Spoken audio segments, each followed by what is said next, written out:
The stars burned coldly above the jagged peaks of Asterion 7, a desolate mining planet on the edge of the Orion Arm. Lena Voss, a human geologist, trudged through the ashen dunes, her envirosuit hissing softly as it filtered the thin, methane-heavy air. She was here for rare mineral deposits, cataloging samples for a Terran corporation that paid just enough to keep her tethered to this lonely life. At 32, Lena had seen her share of strange worlds, but Asterion 7 felt wrong. Too quiet, too still, as if the planet itself was holding its breath.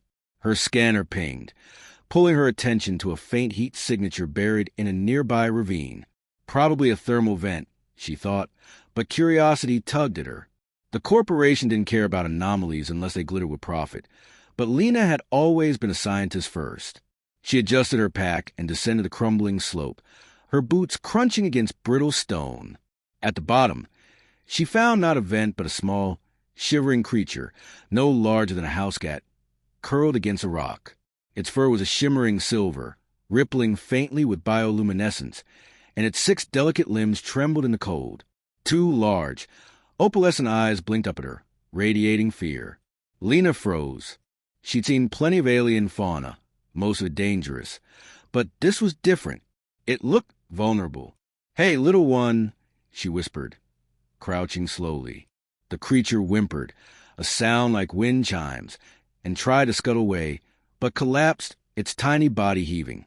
Lena's scanner chirped. Severe hypothermia, dehydration, and a fractured limb. Whatever this thing was, it was dying.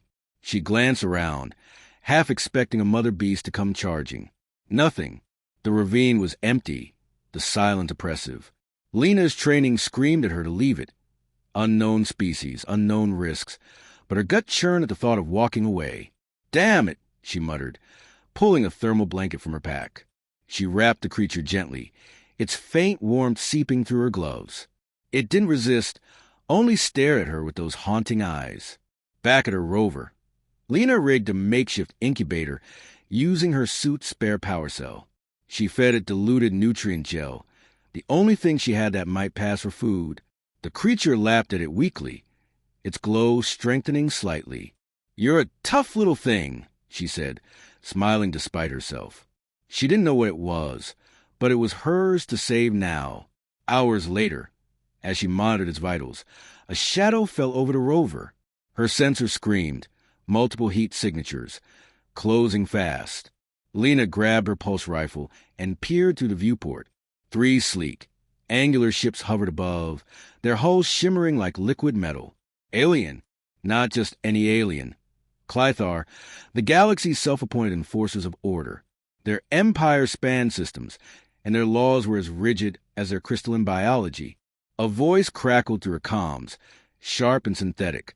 "Human, you have committed a violation of Galactic Code 47. Surrender the Vrill youngling immediately." Lena's heart sank. Vrill, she'd heard of them, rare, revered, a species so protected that even touching one was a galactic felony. The cub, now sleeping in her incubator, was no ordinary stray. She opened the channel. "It was dying. I saved it. I'm not handing it over to be abandoned again." The Klythar's response was immediate. "Intent is irrelevant. The Vrill are sacred. Your interference is sacrilege. Surrender or face termination." Lena's mind raced. The Klythar weren't known for bluffing. Their ships could vaporize her rover in seconds. But the cub's faint chirps echoed in her ears, and she thought of those eyes, trusting her. She wasn't a hero, she was just a geologist, but she wasn't a quitter either. "Fine," she said, stalling. "Let me prepare it for transfer. Give me 10 minutes. She cut the comms and scrambled to think. The Klythar would negotiate, but maybe she could buy time. She patched into the rover's untouchable, sending a distress signal to the nearest Terran outpost. It was a long shot. Help was days away. But it was something. The cub stirred, nuzzling her hand. Lena's chest tightened. "You're going to be okay," she lied, knowing the Klythar would likely euthanize her for being tainted by her touch. Galactic law was clear. Vrill were to remain untouched by lesser species, a rule rooted in some ancient prophecy Lena didn't understand. She didn't care. Prophecy didn't justify. letting a child die. The Klythar ships descended, their weapons glowing ominously. Lena's scanner showed a fourth signature now, a larger vessel, moving fast. Not Klythar. Her untouchable pinged, a Vrill ship hailing her directly. She opened the channel, bracing herself. A voice, soft and melodic, filled the rover. "Human, I am Silvara, matriarch of the Vrill. You hold my kin." "Why?" Lena swallowed hard. "It was dying. I couldn't leave it. The Klythar are here, demanding I hand it over. I just wanted to help." Silence stretched, agonizing. Then Silvara spoke again. "Your actions defy our law. Yet the youngling lives because of you. This is unprecedented." The Klythar interrupted, their signal overriding. "Matriarch, the human has violated sacred code. We demand its execution and the youngling's return." Silvara's tone sharpened. "You demand nothing." "Klythar, the youngling is mine. I will judge the human." Lena's stomach churned as a beam of light enveloped the rover. She clutched the cub, expecting disintegration. Instead, she found herself in a vast, crystalline chamber, its walls pulsing with soft light. The cub chirped, unharmed, still nestled in her arms. Before her stood Silvara, a towering figure with silver fur and eyes like twin moons. Other Vrill flanked her, their presence both serene and intimidating. "Human," Silvara said, "you have touched what is forbidden, yet your intent was pure. The youngling bonds with you, a rarity. Our law forbids such contact, but it also honors life. You have created a paradox." Lena, still holding the cub, found her voice. "I'm no lawyer. I'm just a geologist. But this little one was alone, freezing and hurt. If your law says saving it was wrong, then your law is broken." A murmur rippled through the Vrill. The Klythar commander, projected holographically, bristled. "This is blasphemy. The Galactic code is not absolute," Silvar cut in. "The Vrill wrote the code to protect our kind, not to bind us. This human's act challenges its foundation." Lena blinked. "Wait, you're saying I broke your law and that's a good thing?" Silvara's eyes softened. "You acted from compassion, a trait we Vrill value but rarely see in others. The youngling's bond with you suggests a truth we have ignored. That connection transcends species. Our law must evolve." The Klythar commander erupted.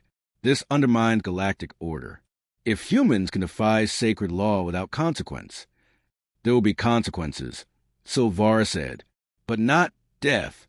The human will remain with the youngling until it is grown, under our protection. Her actions will be studied, her intent judged. The law will be rewritten to reflect this truth." Lena's head spun. She was no diplomat, no revolutionary. She was just a woman who couldn't walk away from a dying creature. Now she was rewriting galactic law. The cub nuzzled her, its glow steady now, and she felt a strange warmth, not just from it, but from the possibility that her small act might ripple across stars. The Klythar protested, but Silvara's authority was absolute. The Vrill escorted Lena to a chamber where she and the cub would stay, under guard but not as a prisoner. Over the next weeks, she learned about the Vrill, their culture, their reverence for life, their isolation born of fear. The cub, named Lyre by Silvara, thrived under Lena's care, its bond with her growing stronger. Vrill scholars observed, documenting every interaction, their ancient texts slowly rewritten to include the possibility of interspecies bonds. Word spread across the galaxy. Some species hailed Lena as a hero. Others, like the Klythar, saw her as a threat to order. Terran diplomats scrambled to capitalize on her accidental diplomacy, while Lena just focused on Lyre, teaching it to chase light patterns across the chamber floor. One night, Silvar visited. "You have changed us, Lena Voss," she said. "The law now recognizes compassion as equal to tradition. You have given us a new path." Lena looked at Lyre, now strong and playful. "I just didn't want to die." Silvara's eyes gleamed. "And that simplicity has reshaped our stars." As Lena stood under the alien sky, Lyre scampering at her feet, she realized she'd done more than save a life. She'd shown the galaxy that sometimes The smallest act of kindness could rewrite the rules of the universe.